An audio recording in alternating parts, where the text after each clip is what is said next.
tuning in to the online broadcast network, AFTERBUZZ TV.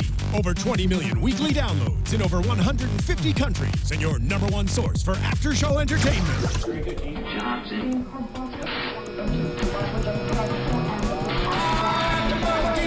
AFTERBUZZ TV, the destination for TV superfans. Producing aftershows for over 300 of your favorite TV shows, interviewing celebrities and showrunners, and bringing you behind-the-scenes exclusives. All thanks to E! Entertainment's Maria Menounos, producer Kevin Undergaro, and internet leader Akamai. Now, let the buzz begin! Got an addiction for life and this living.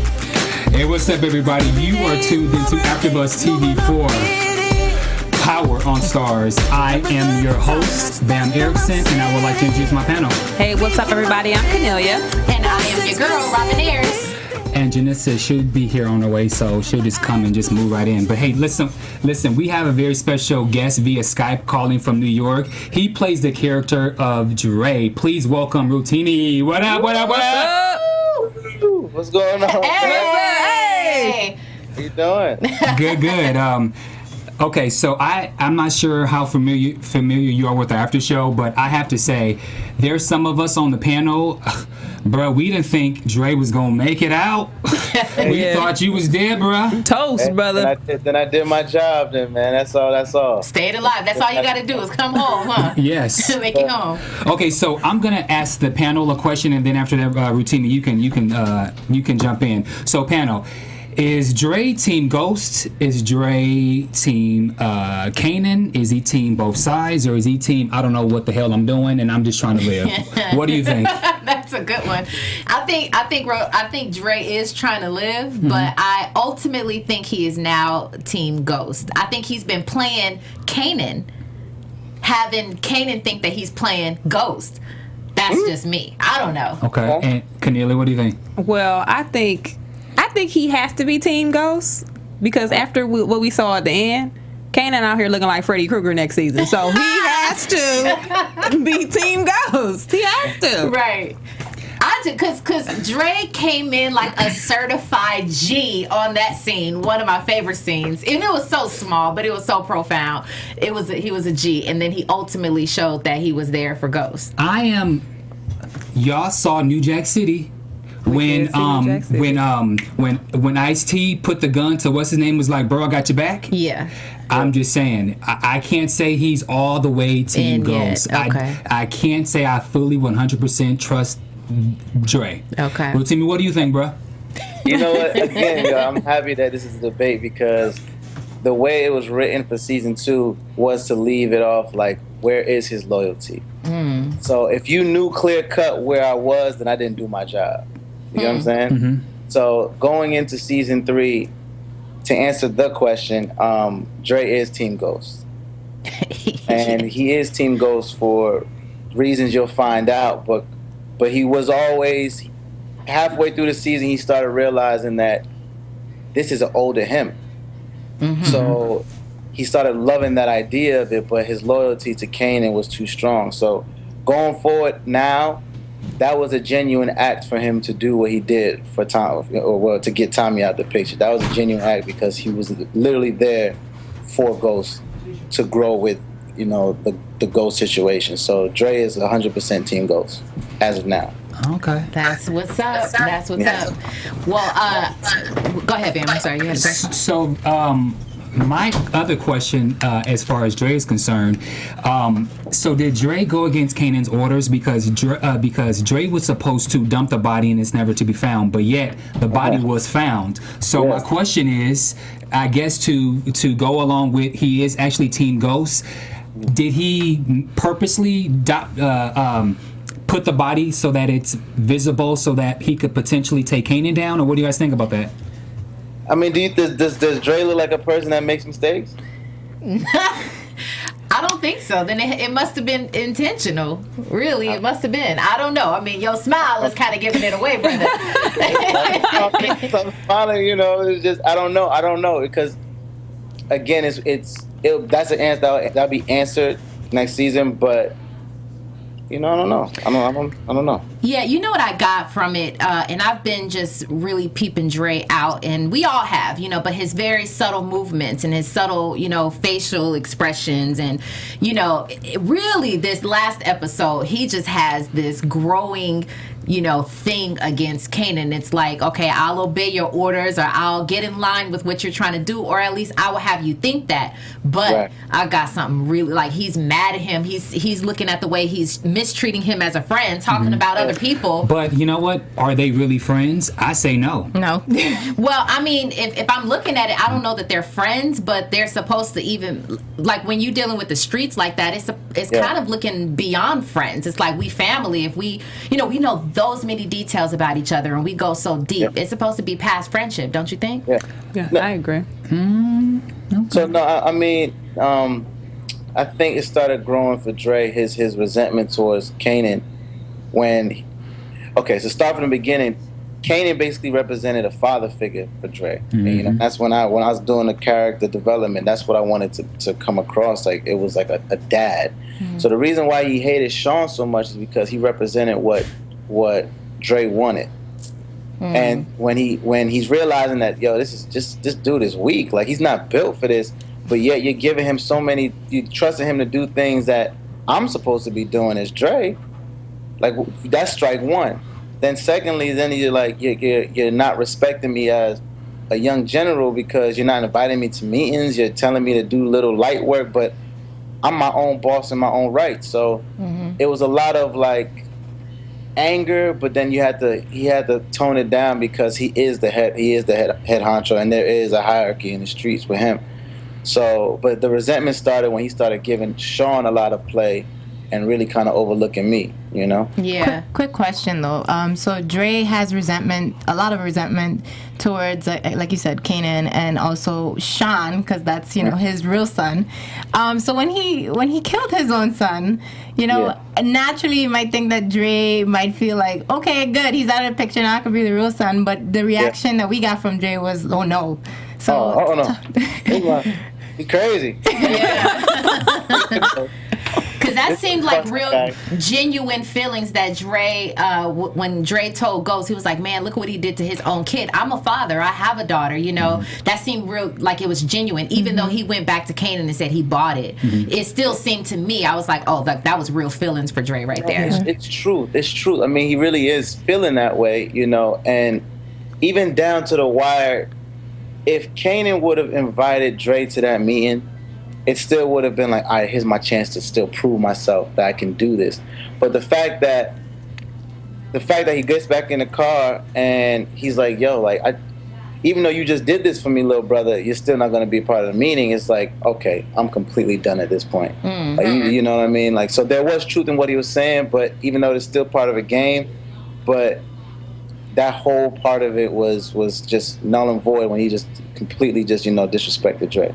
And totally, because you can see the reaction on Dre's face of it was a cross between a son being let down by his father / like, what the hell, why am I not? But I have to defend Kanan and say Dre does not deserve, or he's not ready to go to the meeting. I don't think he doesn't. But is Kanan deserving to get to the meeting? Because Kanan shouldn't be at the meeting anyway. Kanan came out of jail with his pelly pal on, thinking that he was this dude, and now all of a sudden. I have to agree with it. I think that Dre deserves a seat, or at least to be, introduced in a sense, because he, like he said, he holds his own right. He handles his business in his own little, like, I guess his clique or whatever you want to call it. But I think he handles himself well. He's proven himself to Kanan numerous times, so why not? Because Kanan he's like this Suge Knight ass type of dude who's team me, I'm first. So based off of his demeanor, why would you think it's gonna be that easy? Because he told him, and if this is really a street dude, your word is your bond. Exactly. That's what he told him. He had Dre fly down to Miami, couldn't go to the club, had him kill old girl with the sneakers on. He's doing all of the dirty work, burying bodies, and now he can't even go to the meeting. Like, I can't even go to the meeting. Right. So I don't gotta say nothing. Can I beat her? Right. Like, can you just go to the meeting? Right. Dang. I'm still, and I'm not budging, but Wait, I did have a quick question though. When did this relationship between Dre and Kanan begin? Was it when he got out of jail and Dre just heard so much about him, or it was beforehand? It was well, when in prison, and again, we'll touch on that next season even more. But in prison, when Dre was in prison, he got jumped. He was getting like jumped by the Ku Klux Klan. The Ku Klux Klan. So that kind of Kanan big brothered him the same way he big brothered Ghost. Right. Okay. So it's kind of like the buildup of that. It's kind of similar situations. How Ghost had a daughter when he was young. Dre has a daughter when he was young. He goes into, son, taken under as a little brother by Kanan. Ghost is taken under by a little brother by Kanan. So it's building those similarities. But for what happened, he got jumped in prison and Kanan saved his life. So he's forever in debt. Yeah, that loyalty is really there. Okay. Out of really curiosity, there, so I don't know if you guys are going to touch on it in season 3, but does Kanan know who Dre is in terms of like the street in prison, or is it kind of something that I don't know if that makes sense? When they were in prison.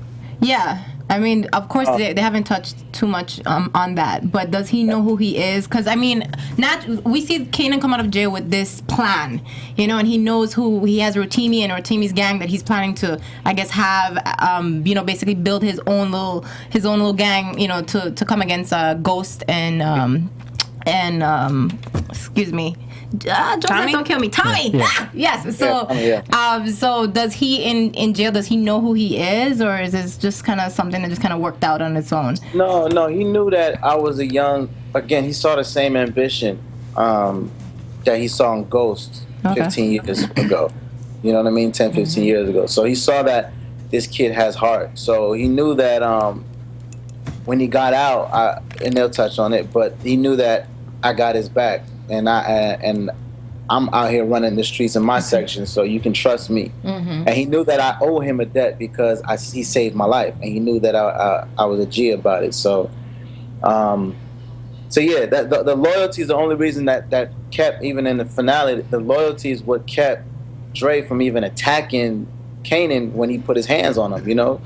Because Dre's a certified killer in his own right, but the loyalty and respect as little brother, big brother, father, son is what kept him, from handling this situation. I'm sorry. Just let me be Team Kanan one more time. When Kanan grabbed Dre, I didn't think Dre was gonna get killed, but I think Kanan would have took Dre down. I'm sorry, but I mean, the only thing Dre could probably do is shoot that. Yeah, but I kind of wish he did shoot him. To be honest, I wish Dre really did shoot Kanan because it would have just made things a whole lot easier. One other question that I wanted to ask you was, I just have to keep it real. I had another question about this whole thing with the body being found. I also now wonder I wonder if Dre had something to do with the fact that Sean's phone was crushed to pieces. So how did the coroner get a hold of Tasha, call her to let her know? What I wanted to know. So I'm wondering, since Rotimi was supposed to dump the body to never be found, I'm also wondering, did you put a phone? He went and got a cricket and put it on Sean. He got a burnout. Because Dre's character has really evolved these past couple episodes, and he's like the breakout star. So I'm just kind of wondering, does Dre have anything to do with the coroner contacting Tasha as well? To be continued. All right. Oh, okay. On that note, congratulations also for making it to season 3. That's huge. Because Bamm killed you. I did too. I don't know if you heard, Rotimi, but Bamm be killing people off every week, so you made it, brother. I told you guys he wasn't going to die. I was rooting for you. I thought Dre was toast. You was rooting for me? I was rooting for you. I think you remind me so much, like you said, of a young Ghost. And so like you're real calm, collected, and you kind of just like look at everything, you analyze everything, you process it, and you make your moves, but you're not loud. And I think that reminds me of Ghost. And so I just envision you kind of growing under Ghost's wing in the next season. That's just my, you know, my thoughts. So that's a great prediction. I want to ask you. So you came into Power for season 2, and I thought you did you did a remarkable job with this Drake character. How did you even hear about the part? How were you cast for this role? Well, it was last summer, August. Starz had reached out to my agent saying that there was a role available, and they wanted to see me for it. But it was probably like, they said about realistically about 1,300 different actors were going for this role. Wow. So yeah, it says 1,300.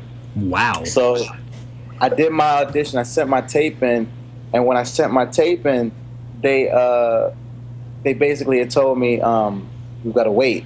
So I waited 3 weeks, but I thought I didn't get it because I didn't get a call back. They told me to wait a week, but I didn't get a call back for 3 weeks. But throughout that time, they were narrowing down to 3 people. Wow. So 3 weeks later, they call me and say, you know, we want you to sit with the creator, Courtney Kemp Bagbo, and the executive producer, David Nola, for just a director's meeting, just to see if I'm really the guy for it. And then if I get past that level, then I'll do it in front of all of Lionsgate, Starz, executive producers, everybody in the building. But luckily, I did a TV show called Boss before Power, so I knew certain people in the building, so I wasn't. It took kind of the nerves away. Mm-hmm. But so I go into the director's meeting, and then that's where she tells me, like, listen, I've been a fan of yours since Boss, and if it was up to me, when I created the role Dre, I wanted to kind of create a baby Ghost kind of complex, and you were the first person I thought of. Wow. So I had to put you through the ringer. So I have to. So I didn't get that yet. I have to put you through the ringer because it makes the network feel comfortable, but I really like your work. So then the next day, I go and do it in front of everybody, and we have this thing called a chemistry read where you're with one of another character. So my specific scene was me and Sinqua Walls, who plays Sean. So we had to do a scene together where it was legit hating each other. So I brought props. I brought cigarettes. I brought I was ready. the dingiest thing. I wore everything that I thought Dre would embody, and no one else had done that, you know, because even though I had a kind of an in, I didn't want any type of, you know, questions about who deserves this role or not. Wow. So then after that, 2 days later, they called me saying, you know, we're signing you on, and we're gonna fly you to New York, and I want you to meet with the cast and everybody. And that's when I sat down with Amari, and we just talked for about 2-3 hours and just, you know, just picked each other's brains, because I had to figure out the mindset of who Ghost is, you know, and, you know, apply that to, you know, my character too as well, and with 52. So it was a process. It took a month in entirety, but it was just surreal, man. I remember, you know, I knew it was real when my mom knew about it. Like, my mom knew what Power was. She was like, what's the superstar now, you know? And it was just like, oh, snap, this is really happening. So it was just a moment of just gratitude, man, and just give God the glory, because it's an amazing, show to be a part of. It really is. I'm glad that you mentioned your mom, because you are actually you are from you have a Nigerian heritage. So so the fact that your mom was familiar with Power shows how big this show has become. How are you handling being a part of such a phenomenal show? Are you being recognized more often? Like, how are you handling it? Crazy now, man. Like, you know, ever since episode 7, because people knew what was going on. People knew Dre, but they didn't really know Dre. And from episode 7 on, especially since the finale, it's been kind of crazy, you know. And being a part of it, you know, I try to live in the moment, because I'm really a part of one of the best shows that's going to be, like, ever. Yeah. You know, it's going to go down as The Wire. It's going to go down as Entourage, you know. So it's humbling to know that you're part of history right now. Yeah. Being that it's so early in my career, I'm just trying to learn as much as I possibly can. And I've seen a switch from being, oh, I know him from somewhere, to like, yo, my God, that's Dre. I love you. It's just trying to just keep who I am and keep me going forward, because I know, God willing, is just only going to continue to grow in season 3 and beyond. Sorry, go ahead. I had an opportunity to interview you briefly on the red carpet for a Toast to Young Hollywood, and that is when I found out that you're actually a music artist as well, right? Yes. So, I mean, I have to say, like, I had to tune in a little bit. I had to, like, research you a little bit on YouTube, listening to your songs and everything. Like, you are a certified artist. How long have you been singing and pursuing that as well? The funny thing is, I've been doing music since I was 5, 6. I performed at the Apollo when I was 15, and I won that twice, and that's kind of where it built my confidence. That I really wanted to do this. And then in college, I was doing college tours. So music is really what the focus was. Like, acting literally came end of 2011. Like, Boss the TV show was my first audition. Wow. Out of curiosity, how are you able to balance the two now that your power is growing and it's becoming so big? Has it been difficult, balancing the two? No, it's not. It's not difficult, because I've always been a multitasker. I've always been doing 2 or 3 things. Whether it was in college, I was studying for a test and then taking the train to the studio and then leaving for town to go on a tour, or whatever the case may be. So my mind has always been conditioned to do this. I just know that, like, I've had to sacrifice a lot of my free time and time that you'd be out partying and doing all those things. But like, when you want something so bad, none of that matters. So I literally want to be one of the best in both fields. So that's the focus. So it's now fun. It's fun for me. I don't look at it as work. Nice. That's a blessing. Where can we find you on social media so that the fans can hear your music and hear other things that you have in the works? You can follow me on Instagram, Rotimi Music, Rotimi Music, Twitter, Rotimi.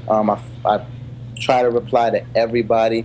My website, rotimimusic.com.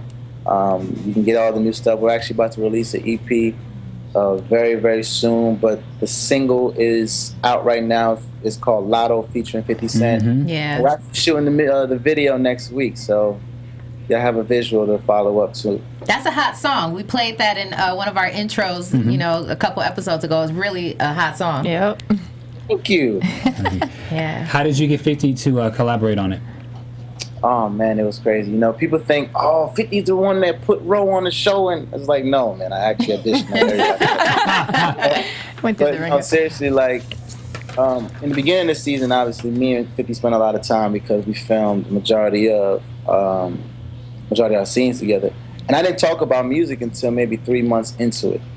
Like, I didn't bring it up. We just built as friends. We just talked about finances, life, everything, how to handle fame, all these kind of questions I was asking him. And then one night, the head A&R of G-Unit happened to just be in one of my studio sessions and heard my song and was like, yo, I have to bring this song to 50. I still didn't call him, so he brought the record to G-Unit the next day, and when I walk into the office, 50 happens to be there. So he's like, yo, little bro, what are you doing here? I'm like, hey, man, Tony brought me here. I was like, I got some records if you want to listen to it. So I played it for him, and he just went crazy. He was like, I gotta record this ASAP. This is what we're going to do. We're going to shoot a video. We're going to take you on this tour. We're going to get it a reason. It's like, I got plans for you. Yo, this was literally like December. And so what we're doing now with the record and the traction it's getting and it being in the show, it's exactly what he had said it was going to be. And I'm just excited for the future, man, because we got so many plans. We are not only excited for you and your music career, we're obviously also excited for what's to come with you in Power Season 3. I won't ask if there's any spoilers because I don't want to get you fired, but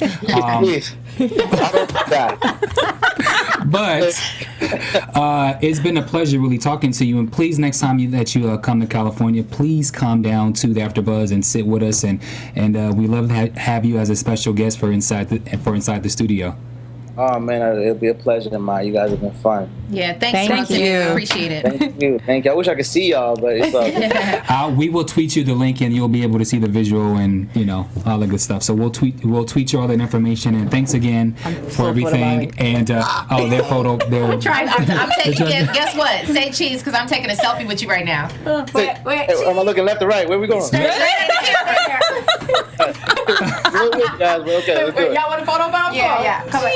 Are y'all photo bombing? You've been fun, man. Thanks so much for coming on. All right, thank you, bro. We'll talk to you later. All right. All right, Thanks a lot. Okay, so what a crazy season finale. So question. I'm gonna quote something. I use Angela to protect our family. You fucking that kid could have destroyed our family. Does this Negro have nerve or what? That's like calling a pot kettle black. Sure is. What do you guys think about that? But we knew he was gonna do that. What grown man finds out that his woman is cheating on her too and isn't like, so you just gonna do this to our family? That's what y'all do.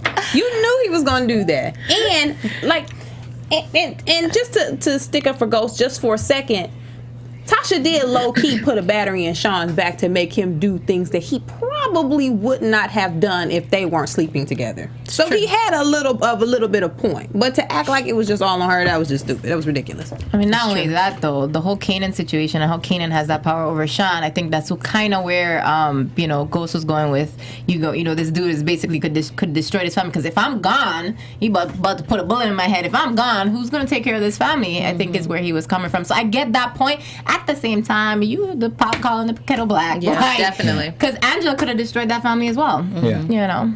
I'm 50-50. I think that he could have maybe handled the situation better, and then that time he let his emotions get the best of him. Versus Tasha normally is the emotional one, but he kind of let his emotions get to him because his wife is messing, bang Sean, and so he let his emotions get to the best of him. But I think he could have handled it just a little bit better and acknowledged his screw ups. Then it could have maybe been handled just a little bit better. That's just what I think. Yeah. Okay, so now, question. So Tommy didn't tell Ghost about Holly going to the feds. Ghost lied about not killing Pink Sneakers. Ghost never told Tasha that Tommy. Ghost never told Tommy Tasha and he set Kanan up. Ghost never told Tommy he bribed Holly. Ghost didn't tell he already had a plan underway of killing the drug lords. So my question is, who's wrong for lying? Tommy, Ghost, both. What you think? I have a lot to say, so go ahead.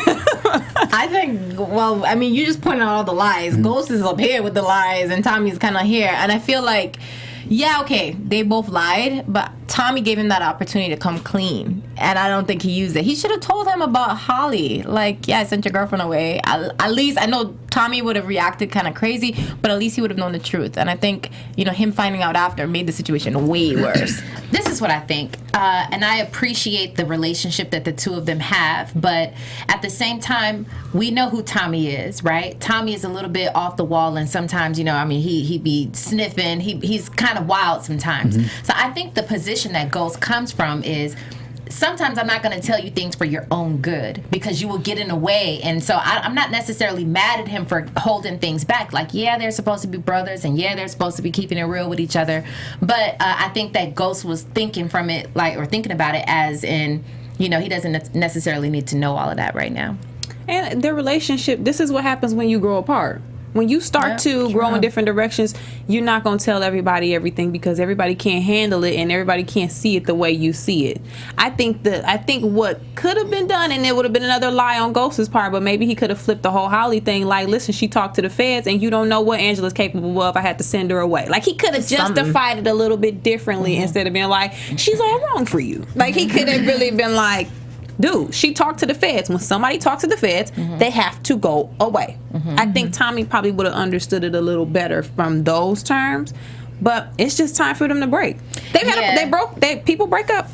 But it's hard. That's hard to watch. That's hard to watch because I'm so in love with their relationship, their brother. You just don't see things like that anymore.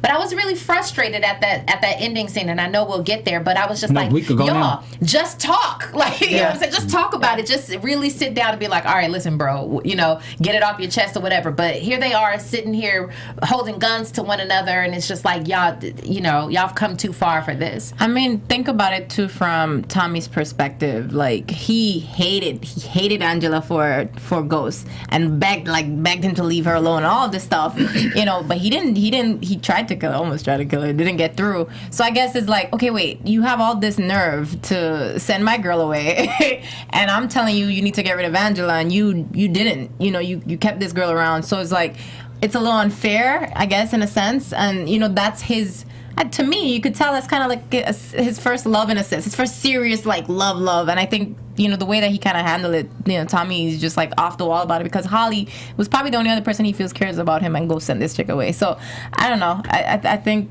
I hear that. I do hear that, but I do think that Tommy, even though he sees it for what it is, he's logical about it. He also understands that Ghost needed Angela for the plan, because if he would have left her alone, if Ghost would have left Angela alone, she would have still come after them, and then there wouldn't have been a plan to get Tommy out or whatever. So I think ultimately it wound up working in their favor, and I think Tommy could actually see that.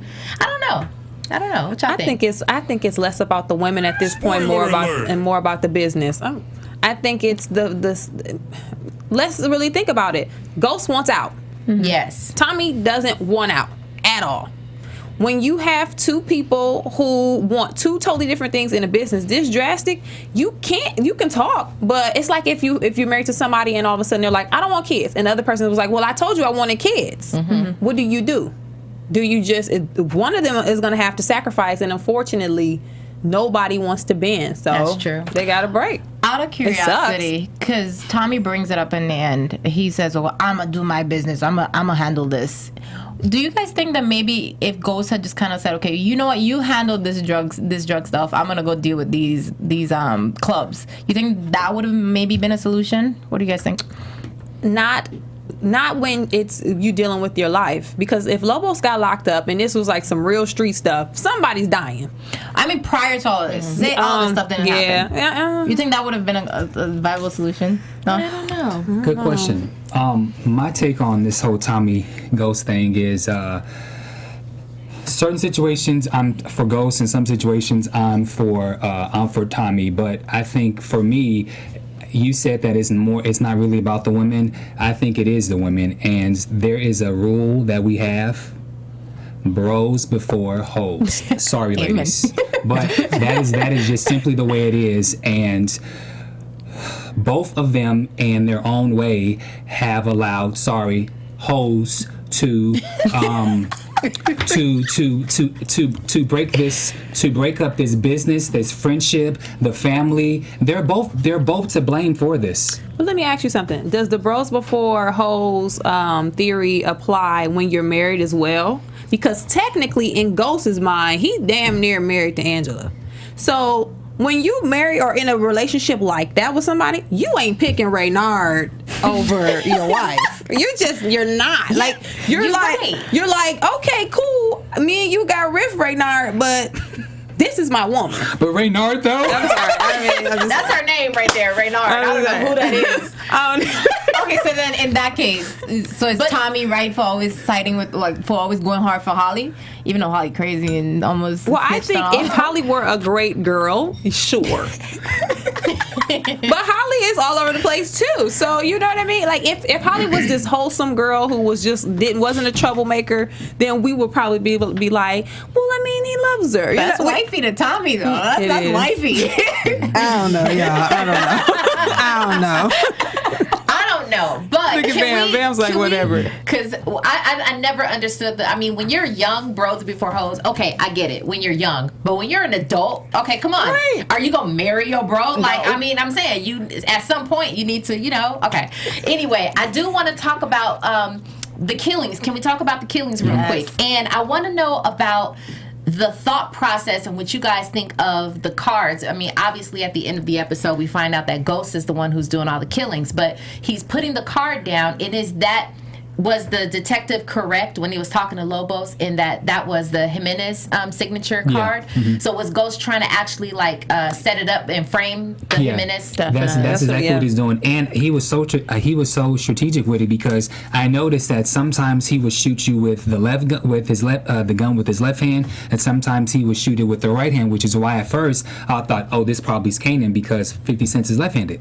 So I was thinking up Ghost. Oh, you really? I'm sorry. No, I think I was thinking it was Kanan. So I was watching. So I marked it on my notes. But literally, sometimes he used the left, sometimes he used the right, and sometimes he used both hands, but with the left in front. So he has a plan in his head that he just is not sharing with everyone else.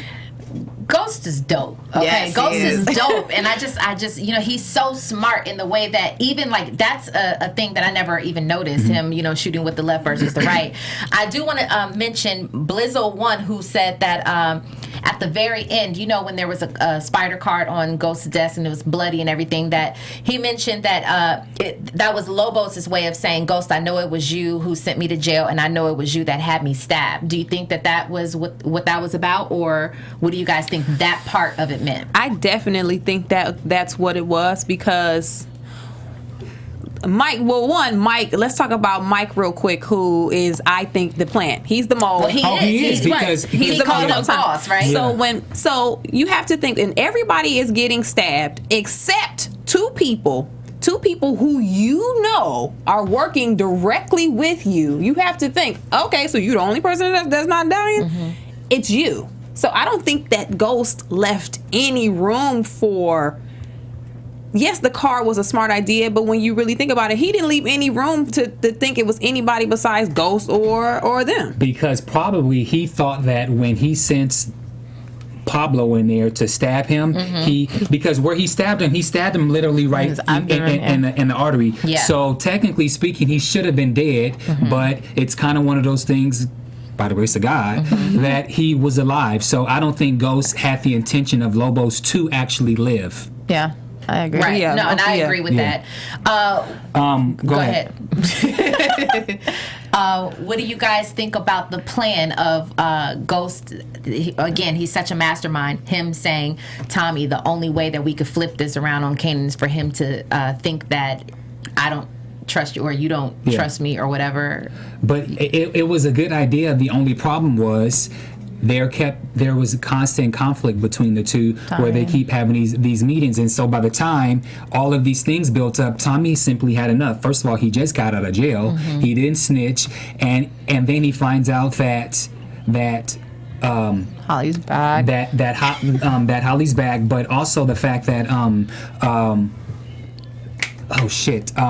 that Tasha and Ghost set him up. So that was something that he didn't know. Then he didn't know that Ghost sent his girlfriend away. Those are two major things where it's like, okay, you didn't tell me that you took $5,000 out of the drug money. That's one thing, but to those two pieces of information, Tommy had a right to kind of flip and be like, "What the f?" Especially after he gave him the opportunity to like put it all out there. And I think that's, if it was me, I'd be fed up too. Like, I am giving you the opportunity to, let's wipe this slate clean.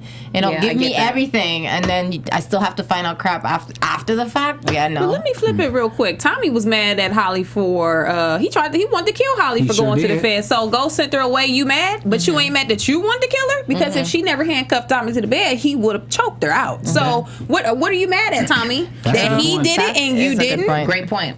Good point. Speaking, go ahead. No, I don't know if I'm jumping, but I think that I wanted to touch on the fact that I do like that Ghost went to Ruiz and was like, you should leave. Like, you guys, you need to leave. I think just him honoring the code of like family and him having children and so forth just kind of just went. But I don't think that's what it was about. Yeah, it was to get Isabel out so that Angela could get off. Okay. Yeah. So but I hear that side. But I'm just saying, I think that he had ultimate motive. That was it, and I believe he didn't really think that Ruiz was going to actually leave, or did he? What do you think? Did you? I think he knew Ruiz was going to leave because Ruiz didn't leave because he closed the door and Isabel got in the SUV and they drove off. Oh, so you don't think Ruiz ever got in the car? So Ruiz is he's back in he's somewhere in New York somewhere. Even if Ruiz left, based on his personality, he's been trying to get a seat at the table for a minute. So once Ruiz hears that everybody got shot and he's the only one still standing, he's coming back because you're not leaving that kind of money on the table. You're not just gonna be like, well, I'm here in California gigging it. Right. You're gonna come back. So I think he's back anyway.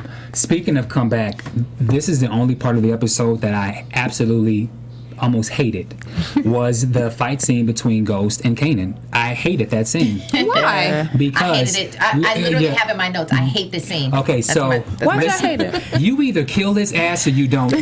Don't give me no dynasty bullshit where you leave it open for him to potentially come back. No, I don't like it. That's all I have to say. It bothered me so much that he pulled out the gun, he had it to him, and then he wants to turn Kanan around, take his gun. Like, what are we doing here? And then listen, if you're that close up on somebody, understand that, because remember, Ghost knows how to pull that Krav Maga scene or that move and take the gun. Somebody else might be capable of doing that, and clearly Kanan was. I hated that whole scene. Let's talk about Ghost getting his club back. We're gonna get to that. Anything else on the Ghost and Kanan fight? No, I just wanted him to. I wanted him to slit his throat. Like I'm kind of like that. Like y'all, like kill him. Finish it. Well, that's the other thing. I was mad that he actually didn't.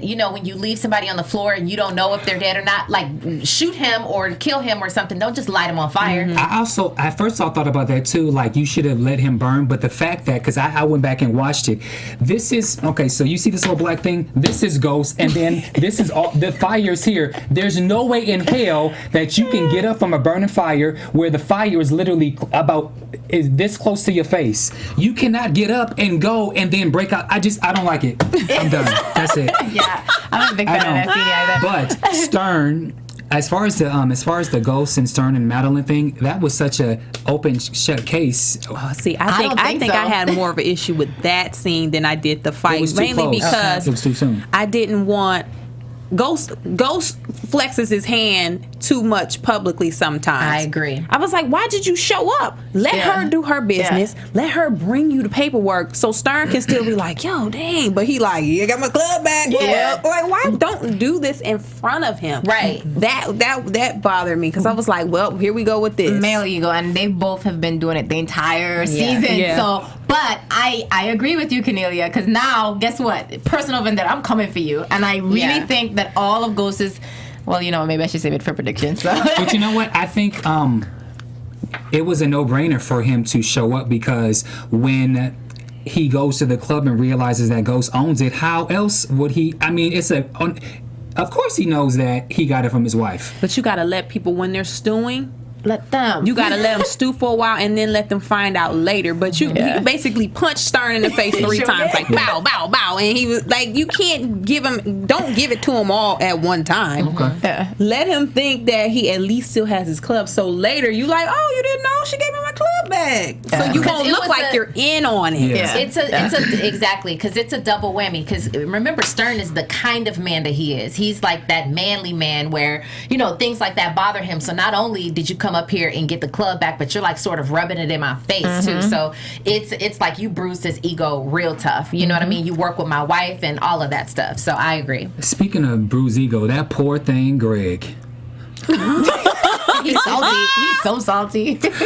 I had wondered if Mike had something to do with the sexual harassment assault. I wonder if Mike actually put that in play and not Angela. I think go ahead, Janeisha. No, I kind of have to agree with you, Bamm. I do think that Mike has a lot more to do with that happening than just Angie. I don't know. That's what I think. So I think Mike went along with it because if he really is Team Lobos, he knows that anything that is potentially going to get them closer to finding out who Lobos is and shutting this whole thing down, he needs to shut it down. So when true. when Angie came with this Greg bogus story, Mike probably knew it was bogus, but he also knows, okay, so take Mike out of the picture. Angie obviously isn't going to pursue this because he knows that he's dealing with ghosts. So he basically helped her eliminate the problem right there. Because with Greg out, you can't. Who's going to pursue it? Angie's not. The final thing before we go into cold piece, Ghost and Angela, they're back. together. I don't care. So who cares? I'll let you guys go. I'm over them. My hands are washed. I like So it. I know you do. So there, you don't have any. I have nothing to say. Go ahead. I just like it. I like the whole scene. And then I like that last scene where he gets in bed with his clothes on and it shows that it's not all about the sex. It was like love. That was just a love moment right there. I kind of agree with that. I mean, don't get it twisted. I was a lot over Angie, during this season. But I do think at the end of the day, him getting out of the game and starting this new life, and like Angela fit that piece of the puzzle to complete that for me, and then Tasha, she obviously at this point is all about the money and the street life, and I just didn't think that suited that situation. So yeah, I'm rooting for it. I just want to give Kennelia her props real quick because she said that Tasha wasn't going to care when Sean got killed, and she definitely did not care when Sean got. Keisha was more upset than she was, so I just want to give you props for that. Oh, that's crazy. That's crazy. I think I was a little. My thing with Angie and Ghost, I knew it was bound to happen that at the end she was gonna be like, "Well, if this is who you are." But my thing is, Angie, if you got a problem with Ghost being a drug dealer, what drug dealer one day say, you know what, I'm just gonna stop selling dope. That at that level and is just completely done with it, all ties cut. So I think it's still that whole naive, I want the dream life and I hope it comes true, but then if it doesn't, I'm gonna get salty at Ghost again and I take no responsibility. I was like, okay, here we go again. And she did say that I could try to forget about the past or something. I could try to forget about it, but I won't. She was saying you won't forget it. Like she's gonna try. Though. She's gonna try. Yeah. Okay. Any other thoughts, really quick, before we go into predictions? No, I'll say Okay, we don't need any music. Kennelia, can you give us quickly your cold piece of the week? Cold piece of the week for the finale of Power Season 2 goes to, first, all of the fans who have been supporting us watching this after show from Season 1 all the way up until now. We really appreciate you guys. Tweet us, you leave comments on YouTube, Instagram, you hit us up, let us know your predictions, and we really appreciate it. You keep the show going and you keep us happy and motivated to come in here and do what we got to do and give you a great after show. So cold piece goes to you. Cold piece goes to the hair and makeup team for Season 3, because after Kanan walked through fire, he's going to have to look like Freddy Krueger for the rest of the series, and they're going to have to put it in hard time and work because he has to be burnt to a crisp. Oh my God. Let us know who you think Cold Piece is. Shout out makeup team. They gotta do it, sweater and all. He need a dive hat. He needs to be Fred Krueger. Let us know who you think Cold Piece and Cold Piece X should be. Hit us up on Twitter, Instagram, and Facebook. #Cold Piece. Okay, let's go into predictions. And now, your AfterBuzz TV predictions. Okay, and who's first, lady? I'll Okay. go first. Okay, so now that we know that Angela and Ghost are back together, and I think now it's going to be kind of like a team, them against the world, well, against everybody else. And I definitely see them going after Greg at some point. He going to be dead next season, of course. And I think that Angela's going to be the one to shoot him. So that's my prediction. I want to say that my prediction is coming true. One prediction that I gave said that Tommy and Tasha and Kanan were actually going to get together and kind of go against Ghost when they find out that Kanan is alive or whatever. So I don't know. I don't have a prediction as of yet. I know a lot of things are going to happen, but we'll just see how it unfolds for me.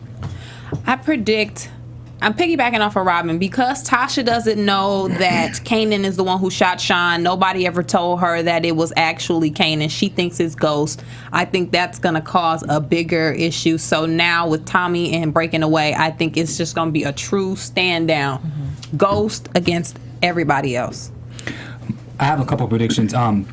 I think I think Ghost actually wanted, in my head, maybe a little bit, to actually keep Kanan alive, because he has to literally now live the rest of his life with a burnt face. And I think that's worse than actually killing him. So I think maybe he did it on purpose. Okay.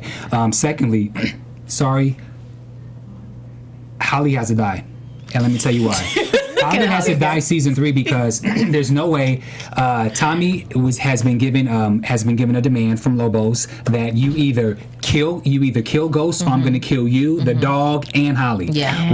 Well, Ghost thinks he's out of the drug game. He can't. He's going to have to somehow come back with Ghost, and they're going to have to figure this out because he's not going to kill Ghost. Ghost cannot die. He just can't. He's the star of the show. He just can't die. So it has to be Holly. Holly has to die. But when she go, I need it to be on some like real big top of the top. I mean, I need her to like go so that we can talk about it for years down the road. Like, oh my God, did you see Holly's death? That's what I need to happen. And then and then Tasha is going to go against Ghost because she thinks that he killed Sean.